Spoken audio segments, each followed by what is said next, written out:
Barakati Yahweh, Barakati Yahushai, Barakati Yahweh, Barakati Yahushai, Barakati Yahweh, Barakati Yahweh, Ba'ashem Yahushai, Ba'ashem, Chadash, the belongs to the apostles and the elders of great Muslim true well. Salutations to the hopeful elect out there, you Akim to Sadakim that do this thing that most truth and sincerity. I'm the priest Shimon. This week's topic is going to be entitled, Can't Escape the Curses. Alright, no matter what you do, Israel is who? The Negroes, Latinos, and Native Americans on their father's lineage. How do we know that? Scriptures like Deuteronomy 28th chapter deals with prophecy concerning the Lord's chosen people, the Israelites, that the Negroes, Latinos, and Native Americans fulfill. Part of that is the title of this lesson, the curses. Alright, you know, when you go to Deuteronomy 28th chapter, 15th verse on down, the Lord goes into, prior to telling the blessings in the first couple of verses, people were to obey and keep all his law, statutes, and commandments. All right, the Lord goes into what would happen if we didn't do that, which are the curses, and they're lengthy, and we pretty much hit all of them. I mean, from curse being our basket, all the illness, all the ailments.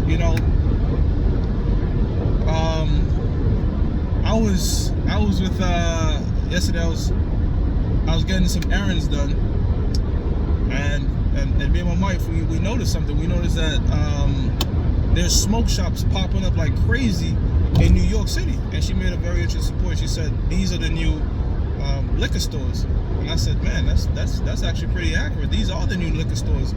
They already got a food desert, which is the option of Popeyes and McDonald's and Chinese restaurant. Basically, it's called a food desert because there's supposed to be food there, but all the foods are derived of nutrients. And then not only are they derived of nutrients, they make our people more sickly. That's how come we have all these diabetes and different things. And then now you have, alcohol, which is not a sin, liquor, whatever. But now you have a bunch of smoke shops. And I'm working.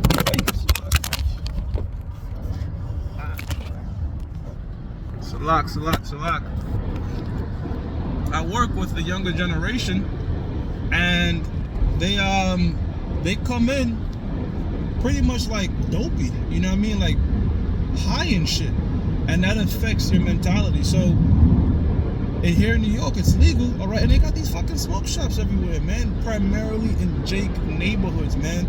That's why it's good to travel, because you get to see like different places. Like when you go to the more wealthier parts of New York, you don't see smoke shops and fast food areas every fucking where, all right? And you notice too, when you go into the poor neighborhoods, there's typically more people overweight, right? It's like America is one of the few places where the poor people are fat, right?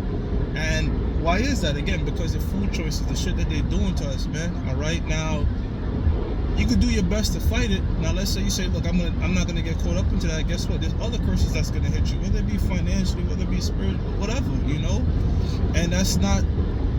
There's no exemption, We, brothers of great millstones, we're the prophets of the Lord, right? We say things before they happen according to the scriptures, and we go into these current events and relate them to the scriptures. But we're not above the curses, all right? Because the scriptures tell you one of the curses was we'll go into captivity with our king, King David, which is a king, a prophet, and all that. A very close person to the Yahweh Ba'ashem Yahushua. But guess what? Even he was put into the curses, all right?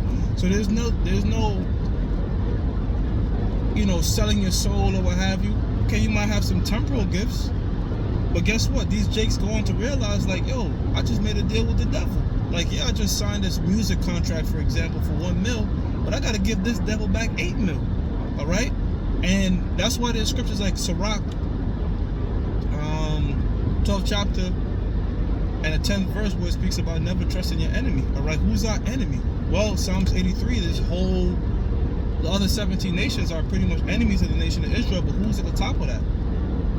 Edom, all right, our brother Esau, okay, our top enemy, and these are the ones that are business owners, namely Amalek, the so-called Jew. He's the ones that own all these different businesses and sports teams. Look what just recently happened to Russell Wilson. Dude done bust his ass, gave the Denver Broncos their first win over the Kansas City Chiefs in close to almost 10 years, and they tell him, look, readjust your contract or we'll bench your ass. So never trust this devil, man. You know what I'm saying?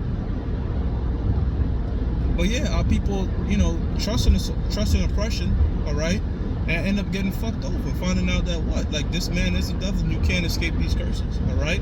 Another example of Esau beguiling our people, all right, with his different plans. you have welfare situation, right? When the book of Isaiah, the 31st chapter, tells you don't go down to Egypt for help.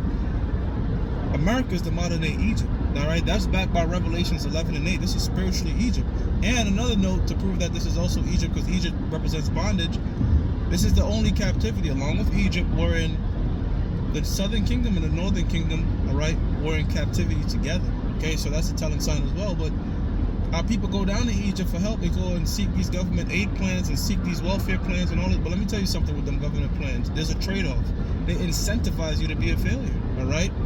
For prime example, they'll stick you in the projects and be okay. It'll be a third of what you make. But guess what? If you make more, the rent go up more. All right. And then people have it in their mind to say, you know what? I don't want to make more because I don't want to pay more. So they're sort of incentivizing you to pretty much be a failure. The more you fail, the more shit will give you. You know, and then it becomes generational. So it never gets your people out of that particular situation. They pass on that generational welfare. You know what I'm saying? All this stuff is done by design, all right? And if you want to get to even a deeper layer of it, all right, it's all orchestrated by the Most High at the end of the day, because yes, the so-called white man is a physical counterpart to the spiritual demon Satan, but guess what? There's no counsel against the Lord, all right? The Most High tells you the wicked is his sword. So the Most High will use the so-called white man as a vehicle of oppression of our people to fulfill these curses, man. All right, to fulfill these curses. A part of the curses, all right, because there's still other curses that's just, you know, that's just hitting us, man. You know, and if someone's gonna say, you know, I'm gonna try to make it in America, I'm trying to do this and do that to try to circumvent the curses, there's no point. And even worse yet, Jake will say, look, I'm not going to try to work hard to do it. I'm going to try to cut corners to do it, right? Sell drugs, be a wicked-ass nigga or what have you, all right? And now you doubly fucked. You see what I'm saying? So our approach is this. Do the work of the Heavenly Father to the best of our ability, right? Navigate through this world, is you know, because we have to, all right? And understand, Proverbs 4:7, with all I get understand that even though I'm serving Yahweh Shah to the best of my ability, I'm going to be in positions of difficulty because this is not my rest, pursuant to Micah 2:10. This is not my rest. All right? How many Jakes won the fucking lottery just to be even in a more broker situation, if you will? How do they become more broke after they win the lottery? Because they take on more leverage. They take on more debt, more responsibilities. All right? A great example is like Mike Tyson, right?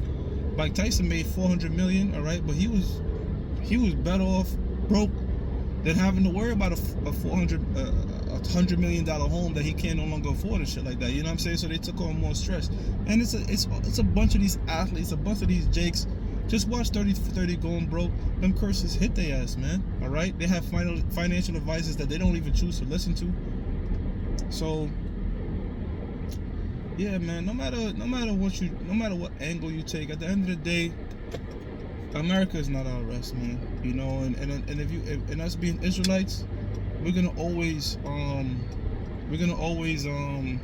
have to face, okay, the things that were written about in Deuteronomy 28th chapter. And there's no circumventing that, okay?